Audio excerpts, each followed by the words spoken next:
Shadow of the Colossus é um clássico absoluto do PlayStation 2. É considerado por muitos um dos, se não o melhor game do console. Seu estilo diferenciado, tanto de jogo quanto de arte, acabou caindo no gosto de muitas pessoas. Os obstáculos que enfrentamos no caminho, que parecem grandes demais para serem derrotados, o longo espaço de tempo que passamos a percorrer essa terra proibida com nossa égua agro, e principalmente a motivação sendo apenas a vontade de fazer o impossível e trazer um amor de volta à vida. Shadow nos entrega algo pequeno, porém com um peso enorme. E aí, eu sou o Hélio, e hoje eu vou estar trazendo para vocês um vídeo diferente, em que eu quero mostrar para vocês a minha visão e interpretação sobre esse jogo, que é o meu favorito do PlayStation 2. Aqui eu quero apenas mostrar a minha interpretação sobre esse game, que nós entregam uma história bem vaga, mas que mesmo assim o gameplay compõe para você acabar entendendo tudo, sem precisar de quaisquer diálogos, mesmo que sim, Shadow tenha, porém bem escassos. Vale dizer que isso é a minha visão do game. Você pode achar que tudo que eu falo aqui não passa de bobagem, mas é como eu vi o jogo e também o que eu acho que faz esse game tão especial. Então, vamos lá. Eu vou passar por todos os tópicos do jogo e ressaltar alguns que eu considero e vejo de certa forma para vocês. Então senta na cadeira ou na cama e aproveita. Nosso protagonista é Vander, um garoto, aparentemente um adolescente magro e de cabelo médio. Ele está viajando para uma terra com uma mulher em cima de sua égua. E a mulher está morta. E quando eu digo está morta, morta mesmo. E se chama de Mona. O motivo da sua morte é desconhecido. Vander então chega em uma catedral, onde coloca Mona sobre um altar e uma voz desconhecida conversa com o mesmo. E explica que para conseguir trazer sua mulher de volta, ele deve derrotar os 16 colossos do lugar em que se encontram em diferentes lugares da mesma terra. Vander deve derrotá-los com sua espada que ele roubou, certo? Ele roubou a espada e com o arco que ele já possuía. Vander consegue partir a luz com sua espada para achar os colossos e seu jogo começa assim. Com um pouco de explicação, até porque para muitos esse vai ser um jogo que apenas o gameplay vai bastar. Mas agora sim que eu expliquei tudo, eu vou falar para vocês os aspectos do jogo que para mim deixam esse jogo tão perfeito. Eu apenas queria dar um contexto para vocês entenderem como que o jogo ia funcionar e a motivação principal do nosso protagonista. O jogo se passa nessa terra proibida. Terra essa que é vazia, tendo apenas alguns lagartos e pássaros. E além deles, temos a catedral, os colossos e algumas construções que não fazemos ideia de como foram construídas. Eu gosto muito dessa ideia. Essa terra é completamente vazia, só o Vander e os colossos. Isso demonstra a sensação de solidão perfeitamente. O Vander não tem com quem conversar, a Mona está morta e o único ser ali é a voz da catedral.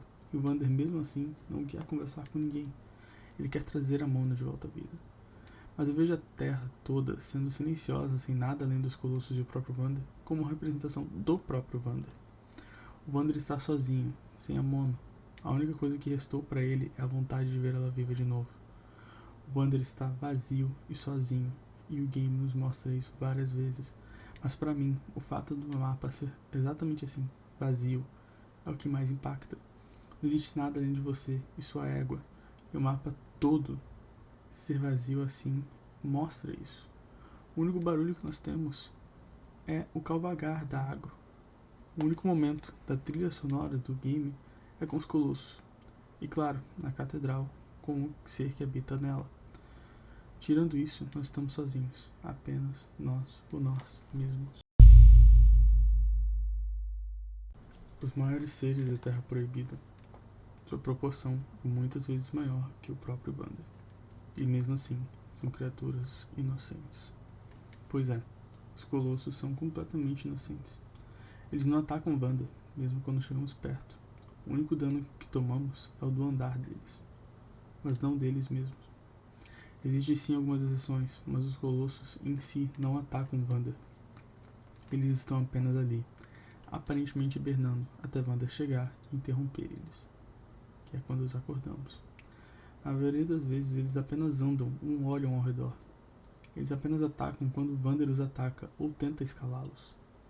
Os colossos são inocentes, são vítimas, e por mais que após eu falar disso você veja Vander como um desgraçado ou como mais um antagonista, eu posso lembrar você de algumas coisas. e fazer algumas perguntas para vocês pensarem sobre. Sim, o Vander mata os colossos e completa aparentemente o que seria a energia ou alma deles. O Vander os mata, sendo que eles não fizeram nada para ele. Os colossos nunca afetaram a vida do Vander, porém o Vander aceita fazer esse sacrifício, matar um ser inocente para trazer algo importante para ele de volta. E sim, isso é horrível. Mas será que nós não faríamos o mesmo?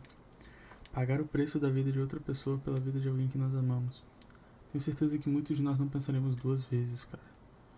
E os colossos mostram como o Vander também não pensa duas vezes sobre isso. Ele vai passar por cima de todo tipo de criatura para trazer o mundo de volta, mesmo que isso signifique a morte de criaturas inocentes, ou o seu próprio prejuízo.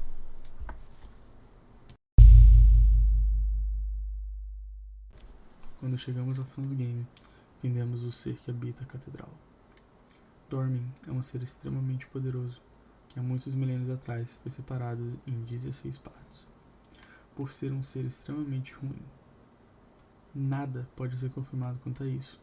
Nós acreditamos dele ser ruim pelos acontecimentos do final do game. Dormin oferece a Vander ressuscitar a Mono, ao preço de derrotar os colossos, pois assim ele pegaria a alma dele. Dormin ressuscita Mono no final do game, porém Vander serve de sacrifício, visto que ele tem 16 almas de colossos dentro dele. Significa que falta apenas uma para ser completa, a do próprio Dormin, para ele poder ressuscitar. Agora explica o meu ponto de vista disso tudo, é que Dormin seria uma representação do que a religião considera o diabo. Não quero entrar no argumento de religião, se é verdadeiro ou não, isso é de cada um decidir acreditar ou não. Porém Dormin encaixa nisso muito bem. Dormin oferece a Vander o que ele quer, porém não deixa claro o sacrifício que Vander cometeria a completar o desafio de Dormin.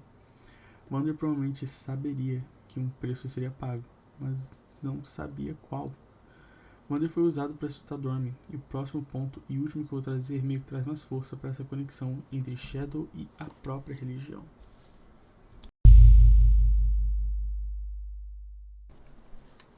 Sim, eu vou terminar com o que eu considero uma das analogias ou referências mais bonitas que eu já vi no jogo. Em Shadow, caso você consiga subir a catedral por um cantinho bem escondido, você pode encontrar um jardim, que caso você coma qualquer das nações que fica no topo das árvores, você perde um pouco da sua barra total de vida. Visto que esse jardim seria uma referência ao Jardim do Éden, e aquele seria o fruto proibido. E cara, essa referência é realmente sensacional e genial. Aqui eu vou trazer um pouco de religião para a minha interpretação do que isso significa. Deixo bem claro que eu não estou querendo influenciar ninguém a seguir ou não a religião, ou qualquer coisa desse tipo. Isso é a escolha de cada um. Vander vem a essa terra proibida para ressuscitar Mono e recebe uma missão de Dormin. Ou se você gosta e concorda com o que eu expliquei mais cedo, o diabo. A missão é para juntar a sua alma para ele, porém Vander não sabia desse preço. Talvez mesmo que ele soubesse, ele ainda completaria. Vander quebrou as regras ao roubar a espada e ir à Terra Proibida. Isso mais do que prova que sim, ele faria de tudo para trazer Mono de volta. Agora está tentando fazer um dos atos mais perigosos, que é ressuscitar alguém. Vander está tentando tirar Mono de seu descanso eterno. Em certas religiões, a morte é vista como algo sagrado, algo que não se pode voltar atrás. E Vander faz o oposto, quebrando regras divinas, tanto de ajudar um ser como Dormin, quanto querer ressuscitar uma pessoa. Em certas crenças se acredita que não se deve perturbar o descanso eterno dos outros. Isso seria muito além de algo desrespeitoso, seria algo que desrespeita seres divinos. E isso conecta com o Jardim do Éden, onde algo que quebra as regras de um ser divino ocorreu, tal como Eva comendo o fruto proibido. Tudo que eu falei aqui é minha interpretação sobre o game Shadow of the Colossus. Então, se você pensa diferente, me diz aí o que você acha.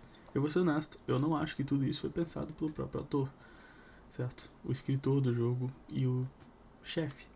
Eu não acho que todas essas referências foram feitas de propósito. Eu considero que sim, o Jardim do Éden, essa referência com o Jardim do Éden, tanto quanto Dormin, é sim muito feito de propósito, já que em Shadow, Ico e The Last Guardian, 3 jogos feitos pelo mesmo desenvolvedor, simplesmente um gênio de todos os tempos. Esse cara fez algo absurdo.